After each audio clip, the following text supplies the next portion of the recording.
Okay, welcome to our virtual class. Hopefully, you don't miss being in person too much. You can take this, watch it a bunch of times. You can rewatch it at double speed to review for the final. But anyway, let's get on with it. Burnout and well-being. Let's start off with this quote from Adam Grant. Adam Grant is also an organizational psychologist. He's really well known. And he makes the point that people talk about recharging during the holidays. But recharging is something you do if you've spent everything else, right? If you've spent a battery, then you recharge it. And he makes the point that if you're trying to live, you can't just spend something, right? You need to find some sort of balance where you're not always having to recharge. You don't want to be drained all the time. And that's a really good point. We see this especially being important with Gen Z, of which you guys are. Gen Z is much more willing to take, for example, a pay cut to find a job that they like and that gives them work-life balance than other generations have been. They don't want to do, like a 60-hour work week, just nose to the grindstone. Whatever it takes to get it done, I'll do it. They want balance, and that, I think, is a good thing. So, moving on.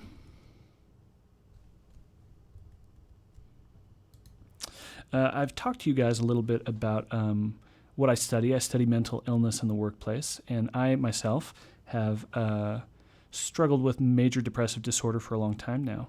And I've had several family members who have struggled with mental illness issues as well.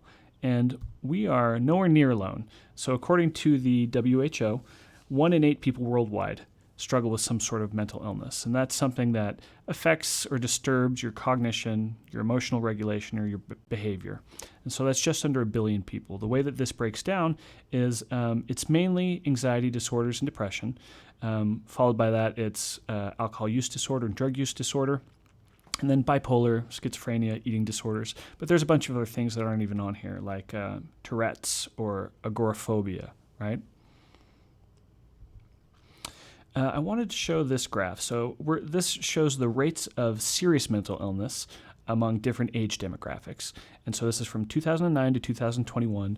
This was put together by SAMHSA, however you say it, the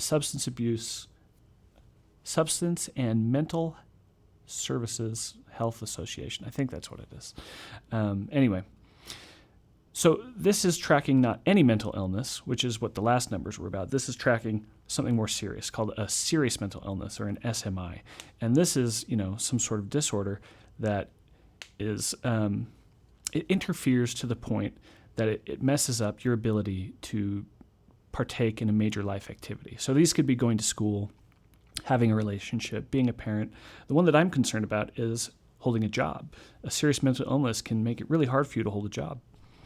And so a 2017 WHO report showed that the largest cause of disability in the world is depression. And this becomes an even bigger issue. So this is 26 to 49-year-olds. You can see that it's just on its way up. This is 50 or older. You can see that it bumped in 2020, and that was because of the pandemic. And now here's the 18 to 25 demographic. So currently this is you guys. This is especially Gen Z these last couple of years. Since 2009, it has almost tripled. And that is not a straight line. That is an exponential growth curve. And there's been a lot of talk about people about what this is. Does it mean that more people are getting mental illnesses? Or does it mean that more people are comfortable getting a diagnosis? And it is true that Gen Z is, they're much more, I would say, fluent in mental illness. They talk about it. There's less stigma for them. They understand it better. And so I do think that it's more people getting diagnosed for sure, but I'm also not saying that it's definitely not more people getting mental illness. It could be, I feel like we live in a world where there's more stress, there's more comparison, and all these things can factor into it. Anyway, the estimated cost in 2010 of mental illness worldwide was $2.5 trillion. So if we look at the gross domestic products of the world, of the top, let's say 5 or 6 countries in the world in that year, 2010. It was first U.S., then China, then Japan, then Germany, U.K., and then France. But bigger than the GDP of France was actually the cost of mental illness. So it's up there. It's significant. In 2016, the WHO put together an economic model that said that just anxiety and depression alone accounted for more than 12 billion days of lost productivity annually.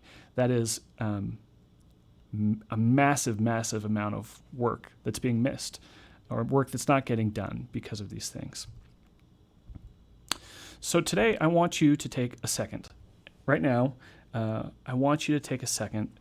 You can pause this video and think, how am I doing in each one of these areas? How am I doing emotionally? How am I doing physically? How am I doing intellectually? And how am I doing spiritually? And if you don't believe in the spiritual kind of anything there, that's fine too.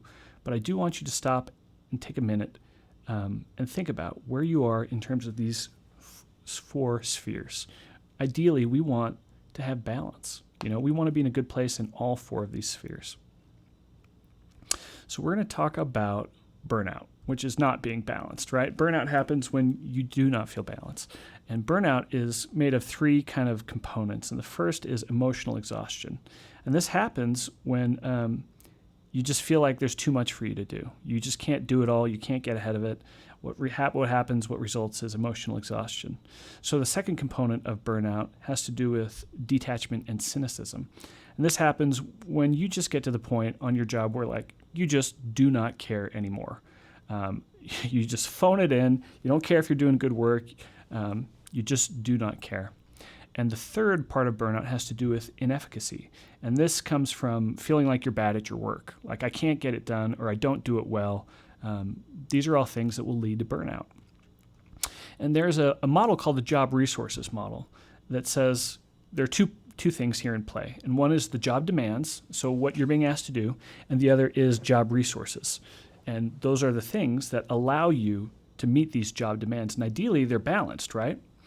But burnout happens when we feel that the job demands are greater than our job resources. And this could be for a couple different reasons, This could be, Curtis today in class talked about when he was an Amazon driver and they asked him to do 400 deliveries a day. And that would take up a lot of time. So his job demand was 400 deliveries a day, and his job resources was a set amount of time. And there just wasn't time in the day to make that many deliveries, right? So that would probably lead to burnout. In this job demand resources model, it talks about job demands can be a bunch of different things. They can be mental, they can be emotional, they can be social. You may feel like, I have to talk to my coworkers, right? I have to go out to lunch with my coworkers. They can be physical if you're moving stuff around. So there's a lot of things that go into this in terms of job demands, and same for job resources. You can have, for example, a social resource. If you have a coworker who you always talk to about your problems and you can blow off some steam and you feel a lot better, that's actually a very strong resource for you. And so depending on the imbalance, right, you can do a couple different things. You can increase your resources, right, to help find balance, or you can decrease your job demands to help find balance. So these are both options that you can use to find balance. I want you to think about the job that you have right now, and if you don't have a job, then just your job as a student, right? And think about what is demanded of you, and think about what resources you have. And this is kind of how I feel. I feel like here's a wonderful, beautiful timber frame home, and here's a tiny little axe. Now go build it. Doing a PhD is hard. So at the end of 2 years, you do 2 years in my program, you do 2 years of classes and then 3 years of research. And at the end of 2 years, to advance to candidacy, meaning you're a PhD candidate, you can move on and do your dissertation and everything, you have to do what's called comps. And it's different in different places. But for me, I ended up writing about 300 pages, and it was significant. Man, it felt like quite a bit of time to do that, and I felt so burnt out afterwards. I remember just laying on my couch and thinking, I don't want to do anything. I don't want to read. I don't want to watch. I just want to lie on my couch and do nothing. And it took me a while to kind of get out of that funk. And honestly, I feel like I'm still kind of coming out of it. It helps, that spring's here and summer now. I really feel like that helps my mood quite a bit. But I imagine that you probably have felt like this in the past, where the job demands just completely outweigh your job resources. And this can affect us in a couple different ways. So first of all, physically, right? excess stress, you can be tired, you can have trouble sleeping. This can cause you to start using alcohol or other substances in bad ways. All this can lead to heart disease, high blood pressure, type 2 diabetes, and all of it as well is going to hurt your immune system. So you're going to be much more likely to get sick, which is bad for you, and it's also bad for the organization because that means you can't come in and work. In terms of mental health, it's stuff that we've talked about already. Depression, anxiety, suicide is obviously the worst thing on this list, and I hope that nobody feels ever like that's your only option. There are so many people, me included, that want to help you, and you have so many resources, especially through the University of Utah, of people that want to help you. Sometimes we just don't know that you need it. So I don't want you ever to feel like you cannot ask for help. And just recently in the U.S., they launched 998, which is like a 911 type number, but you can text it. And it is specific to suicide and if you're having like a mental health crisis. And so if you feel like you have absolutely nowhere else you can go, text 998 or give them a call, and they'll be able to talk with you about how you can find some help. Finally, it's not just us, right? So far, physical health, mental health, that has to do with me, the consequences of burnout to me. But really, it affects the people around me, my friends, my family, the people that I see, my coworkers that I work with. And so it kind of spreads out a little bit. There's a little bit of this emotional contagion like we talked about, right? If I'm angry at work, I'm most likely going to come home angry. If I'm just totally beat and exhausted from work and drained, I'm going to come home and just be drained. In one of the interviews I did, I was talking with a guy whose burnout had kind of led to depression, serious clinical depression. And he talked about coming home from work and just sitting in a chair for 5 hours and not doing anything. Like he wouldn't talk to anybody. He wouldn't talk to his wife. He wouldn't talk to his kids. He would just sit there and like whatever was on the TV, he would watch it. He wouldn't ever change a channel. He would just sit there for 5 hours. And as you might imagine, this kind of led to some stress in his house, some stress with his wife and with his kids. So the cost of burnout can be quite significant. The Harvard Business Review, and I think this is for within the United States, estimates that extra spending in healthcare due specifically to burnout is anywhere from 125 to 190 billion. Gallup estimates that the reduced productivity of employees that are going through burnout or suffering burnout costs around $3,400 for every $10,000 in their salary. So it's making them 34% more expensive, let's say. And then also, when you have high burnout, people quit. And this is a huge cost, one that a lot of times businesses don't realize. But on average, when you replace somebody, the expenses that are involved in, putting out a job description, typing up a job description even, and then putting it out there, interviewing people, you're paying your employees to find this person. And then once you find them, you have to get them up to speed and train them. And it takes a while for them to really be fully participating as an employee. And the total cost can be anywhere from 1.5 to double the annual salary. So if you're ever thinking about firing somebody, I would make sure that you have somebody else in line to take that job before you do that. Anyway, we're going to talk about ethics later, but this is a little bit of an ethical situation I want to bring up right now. Whose responsibility is it in regards to employee well-being? Should our jobs be responsible if they make us unhappy or if they make us physically unwell? I think that generally we agree that, yeah, the organization should be responsible. Back in the day, like miners had these horrible mining conditions and they all got miner's lung and died. And I think it's safe to say that we agree that is a bad thing. Like the company needs to protect physically its workers.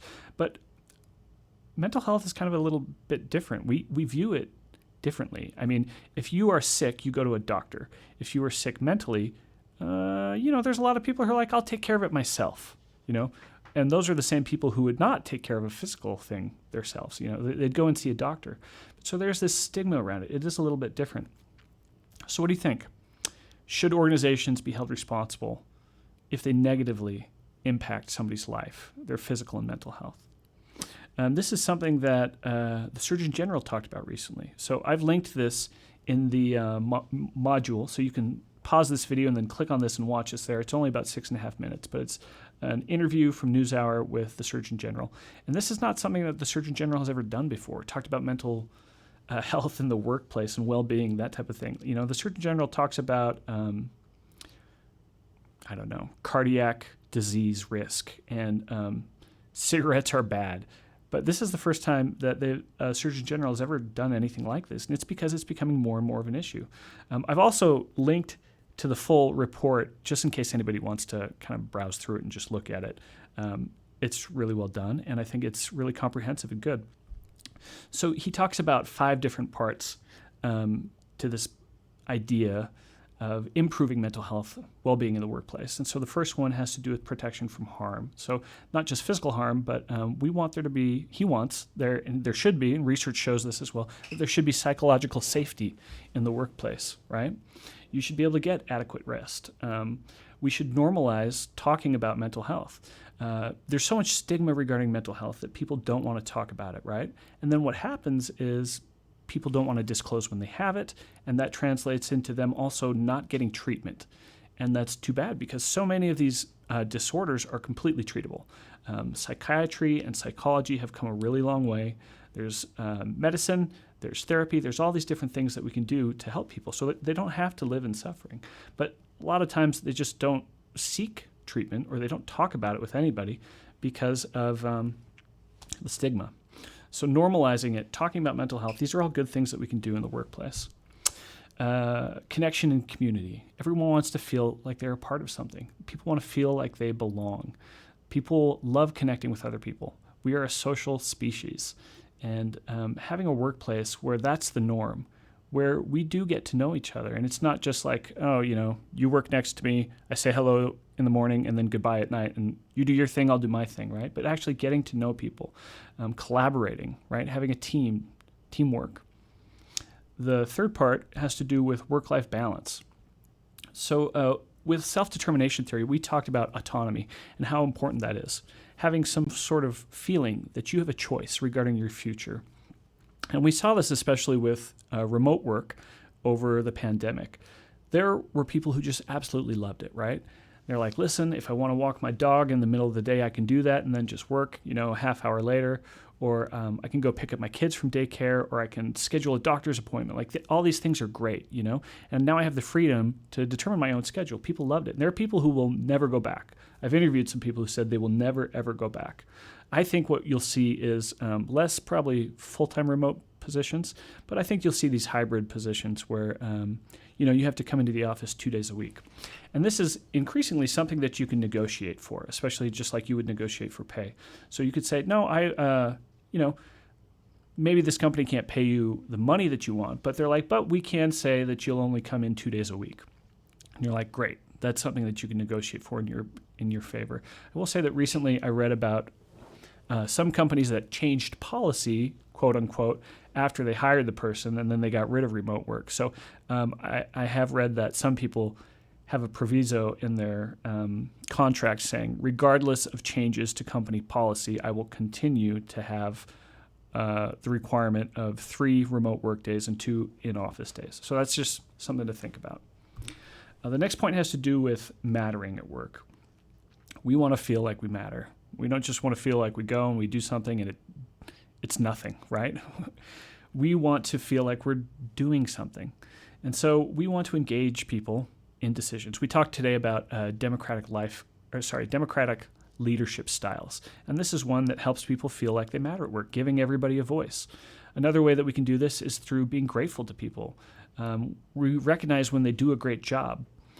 And then finally, we can, if we feel like we really connect with the mission statement for the company, let's say, that will really help us feel like what we're doing at work matters. And you see this, for example, a lot of people at Patagonia take jobs there because they just love what Patagonia stands for and all that Patagonia does for the environment. Finally, and this is something that I really want to hit, living wage. It's hard to feel like you matter if you're just paid nothing. The minimum wage in this country is still below $8 an hour, I believe, which is crazy to me. I think it's been there since maybe in the 90s, and it hasn't changed. And in the meantime, we've had crazy inflation. Last year had like a 9% annual inflation rate. So whatever money you got, if it didn't go up with that inflation, it just meant your buying power was less, right? And, less than $8 an hour is crazy. I don't know how you live on that. I read something recently, and wasn't even at the federal minimum wage. And states can have state minimum wages, like in California, it's $15 an hour. But even at $15 an hour, I saw this study, and they looked at if you made $15 an hour and you work full time, so let's say 40 hours a week, if you'd be able to afford renting a 2-bedroom apartment. And so they did this by looking at the average cost of renting a 2-bedroom apartment across the whole state. And there's only 3 states where you could do it. One was like West Virginia, one was Mississippi, and I can't remember the third, but it was probably another place where, you probably don't want to live. So I think that we could do a little bit better job at paying people a living wage. So also, this is kind of tangential, but we talked a little bit about universal basic income. And this is the idea that everybody gets money, regardless of what they do, from the government. So this has been tested a bunch of times, and it's highly controversial, as you might imagine. But the thing that's so interesting about it, when I've asked people about it, and I've asked my friends, what do you think the people spent their money on if they made $15,000 extra a year? And I had one buddy who was like, oh, I think they probably just spent it on food, because once you start Instacarting, it's really hard to quit. And then another was like, oh, I think they probably spent it on like recreation. So like, I don't know, buying more video games or maybe traveling or something. But overwhelmingly, what people spend this money on is generally education and then housing. They want to have a down payment for a house. But generally, what this shows is people use this money to try and make themselves better or better their situation. And in my mind, that's a good thing. I want people to get education. I want people to live in houses. I think those are good things. Anyway, I think wealth inequality has grown so great in this country in regards of the difference between the most rich person and the poorest person. And you just see more and more of this polarization on the financial spectrum, right? They refer to this as the death of the middle class and stuff like that. But it's a real thing. I think that one day when you are responsible for setting people's wages, I hope that you pay them a livable wage. Finally, opportunity for growth. We don't ever want to feel stagnant. We want to feel like we are progressing, like there's a pathway. Mentoring helps with this, as does having like a really clear path. For example, like if I am a good salesman, then I can become the top salesman, then I can become the assistant manager, then I can become the manager, then I can become the director. Like knowing that helps us as well. And then also we have to be willing to not just give feedback to other people, but to receive it as well. That's the only way that this works. You have to normalize feedback giving in the organization, because otherwise people aren't going to do it. If they feel like you're not going to listen, they're not really going to put themselves out there and say like, hey, you should do this better as a manager. So you need to listen to people, and you need to give them feedback as well so they know what they can do better. So coming back to this question, whose responsibility is employee well-being? This is really interesting to me. So I've told you before that I used to work in the film industry, and the film industry has some horrible hours. I remember one time in 6 days working like 90 hours or 95 hours, and it was just miserable. I never want to do that again. But what happened one time in 1997, and this is from a Deadline article, was there was this guy who was a camera assistant, and he had just worked a 19-hour day, and the 4 days before that, he'd worked 15 hours each day. And driving home from work, he fell asleep, and he drove right into a utility pole and died. And this has happened actually a couple different times. There's been these horrible things happening, with people working horrible hours and having to drive home. And so the question is, should the company be liable for that? And we might, everybody probably has a different idea on it.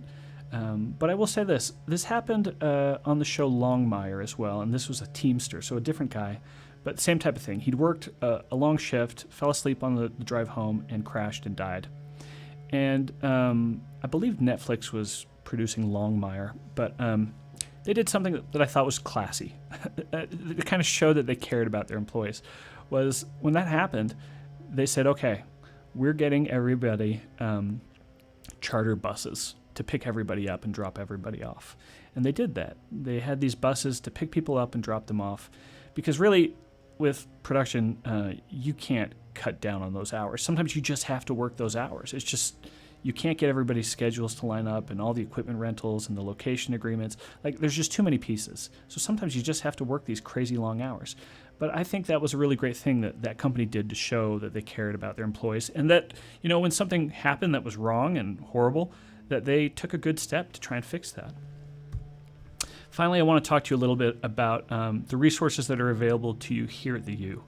So if you feel, for example, like, man, I'm just never going to find a job, I don't know how to find a job, go to the Career and Professional Development Center. If you feel like you're just buried under debt and you're like, I don't know how I'll ever get out from under this, go to the Financial Wellness Center. If you feel like your basic needs aren't being taken care of, if you're short food, go to the Basic Needs Center. There's a food kind of kitchen place there. If you are having trouble with your classes or learning, or you can't understand something, go to the Learning Center. And there's also kind of people who can help you out in the library, depending on the subject matter. If you feel tense, if you feel stress, you can, at skills.utah.edu, you can take a mindfulness course online, learn about meditation, ways to calm yourself, ways to put things in perspective. Finally, and I will say this is one of the most effective methods for treating yourself and your mental health and wellness is exercise, hard exercise, like where your heart rate gets up, right? Where it's hard for you to carry on a conversation with another person talking. That's kind of what they want. But if you do that 30 minutes a day, 5 days a week, you are going to feel a lot better. In some studies, it was even as effective as taking an antidepressant, was doing this hard working out. And actually for ADHD too, I knew a psychologist who he had ADHD, he was diagnosed, but he said, I treat myself by working out really hard twice a day, and that helps me focus better. Finally, I wanted to talk about the Counseling Center and the Women's Resources Center. So if you are female and you've been, for example, in a domestic abuse situation, I would call the Women's Resource Center. But you could also still go to the Counseling Center and get counseling. I don't know if any of you have ever had therapy before. I think everyone should get therapy. It's great. I love it. I've done it several times. It can be really expensive, like it can be like $120 an hour or even more than that. And at the Counseling Center, it's heavily subsidized by the school. It's either $5 a session or nothing. I can't remember. Like maybe if you miss the session, then you have to pay $5 or $10 or something like that. But if you make the session, it's still free. So it's totally subsidized by the school, I believe. And they're hour-long sessions, and I believe you can do 12 of those in a year. And they're very helpful. Therapy is great for, sometimes you just need to talk. And sometimes they have good ideas about things that you can do that will help you. So these are all things that you have. These are all people that are invested in you. These are all people that want you to succeed. And I'm one of these people as well. I want you to succeed and I want you to do well. So if I can help you, let me know. And if any of these people can help you, they will. They just don't know. You have to ask. Otherwise, they're not going to know. Okay. Well, I hope this was a good lesson for you. I hope all the construction in the background hasn't been too annoying. They are tearing something down or cutting rebar or hitting stuff with a sledgehammer. I don't know. It's been a miserable past 5 days to be in my office, but that's fine. Okay, looking ahead, this is only about a half-hour lesson, and that's on purpose. If we were doing this in person, I would have said, okay, now you have a half hour to spend it on yourself. And you know what? Since we're doing it on video, I still want to do that. Take a half hour right now, spend it on yourself. You can go on a walk. You can go on a run. You can read a book. You can watch Netflix. You can eat ice cream. You can eat ice cream and watch Netflix, both at the same time. Do something that's going to make you feel good. The other thing I want you to do is think about your job resources. Is there something you can do to increase those? Or is there something you can do to reduce your job demands and help you get a little bit more balanced? There's no readings, and the only thing to be aware of is this group assignment coming up. I want you guys to remember that. And if there is, for example, a member of your group that you haven't contacted yet or who hasn't been able to come, this is something you need to start talking about with them right now. And this is something you should be handling right now. Okay, thank you so much.